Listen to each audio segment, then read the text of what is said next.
Doyle advisory in effect. The following message is transmitted at the request of Jefferson Davis Parish Sheriff Office. Water has been restored. A boil advisory is in effect.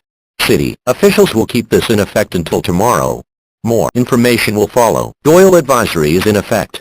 Bottled water is suggested until further notice. Doyle your water before using. The City of Jennings water system had a water line break. This break has been repaired. The water system is back up.